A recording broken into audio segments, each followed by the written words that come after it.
ఒకప్పుడు పెండ్లిలంటే ఎంత తరీకతోనుంటుండే. ఎవళ్ళ సాంప్రదాయాలకు తగ్గట్టు ఆళ్ళ దోస్తులను, చుట్టాలను పిలుసుకొని అందరి నడుమ ఇంటి ముంగటనే పందిరేసి చేస్తుండే.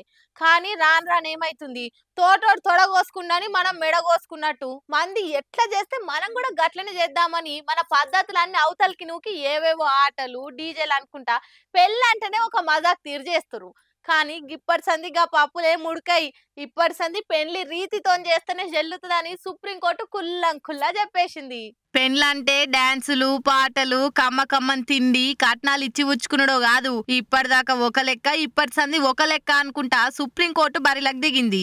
ఏదో మీ సంబరాల కోసం మీ తాహతి చూపించుకోనికే మా పెండ్లిలు ఇంత గ్రాండ్ గా చేసినాం, అంత బంగారం పెట్టినాం, ఇన్ని ఎరైటీలు పెట్టినాం అని చెప్తే చెల్లదట్టిగా హిందూ చట్టం తీరు ఇప్పటి సంది పెండ్లిళ్ళు వెనకటి సాంప్రదాయం తగ్గట్టు నడుచుకుంటేనే చెల్లుతుందని చెప్తుంది. జీలకర్ర బెల్లం నుంచి మొదలు పెడితే పుస్తకట్టేదాకా అన్ని ముహూర్తం తగ్గట్టు బరాబర్ నడవాలి. ఇంకా ఇంట్లో కొత్త జంట అగ్నిగుండం చుట్టూ 7 అడుగులు లేచుడు అనేది ఖచ్చితంగా ఉండవలసిందేనట. రానున్న తరానికి పెండ్లంటే ఏందో తెలియనీకే ఇది ఆచారం లెక్కుంటది. అంతేకాదు ఎంత గ్రాండ్ గా మంచి పెట్టుబోతలు పెట్టి పెండ్లి చేసినా ఇప్పటి పోరలకు లగ్గం అంటే లెక్క లేకుండానే పోతుంది. చీటికి మాటికి ఇడుపు కాయదాం అనుకుంటా కోర్టు మెట్లు ఎక్కుతుర్రు. అందుకే ఈ ఆలోచన తీసుకున్నామంటుంది సుప్రీంకోర్టు. అసలు పెండ్లంటే ఏమనుకుంటుర్రు?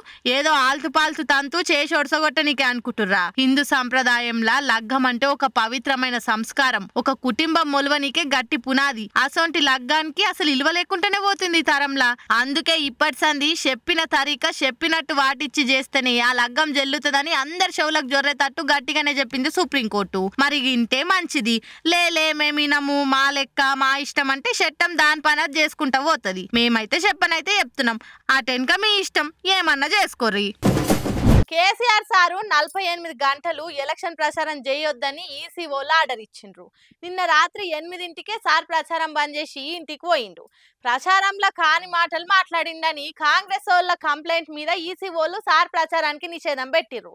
అది ఇప్పుడు అధికార ప్రతిపక్షం నడుమ పెద్ద యుద్ధానికే తోవబడ్డది. సర్కార్ మీద బీజేపీల మీద మాజీ మంత్రి జగదీష్ రెడ్డి సారు గరం అవుతున్నాడు. మోడీ రేవంత్ ఇద్దరు కలిసి చేసిన కుట్రల భాగమే కేసీఆర్ మీద ప్రచార నిషేధం అని అనుకొచ్చిండు. కేసీఆర్ విద్వేష ప్రసంగం చేసిండా?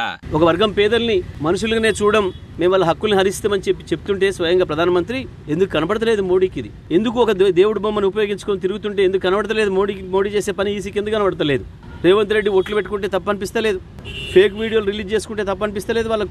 మరి మోడీ రేవంత్ విద్వేష ప్రసంగాలు, ఫేక్ వీడియోలు ఈసీకి కనిపిస్తలేవా? కాంగ్రెస్ లీడర్లు నేత కార్మికులను అవమానకరంగా మాట్లాడినప్పుడు అధికార పార్టీ అన్న మాటలను తప్పుడుగా చూపించి కంప్లైంట్ చేసిరని మండిపడ్డాడు. అసలు మా కేసీఆర్ సార్ బస్సు యాత్రను సురు చేసే వరకల మోడీకి సీఎం కు ఇద్దరికి వణుకుడు సురువైంది. కాళ్ళ కింద భూమి కంపిస్తున్నది. ఇద్దరు కలిసి ఎట్లా చేసన్న కుట్ర చేసి కేసీఆర్ ప్రచారం ఆపాలని చూస్తున్నారు. అలా పప్పులు ఎన్ని కుక్కరాలు ఉడకబెట్టినా ఉడకయ్యని అనుకొచ్చిండు. ఒక్కసారి కేసీఆర్ ప్రజలకు రావడం మొదలైన తర్వాత మిర్యాలగూడ నుంచి వరంగల్ చేరుకునే వరకే 6 యాత్రలతోనే వణికిపోయినరు ఇద్దరు మోడీ రేవంతులు. దాంతోనే కుట్ర చేసి కేసీఆర్ గారి ప్రచారాన్ని ఆపాలని ప్రయత్నం చేశారు.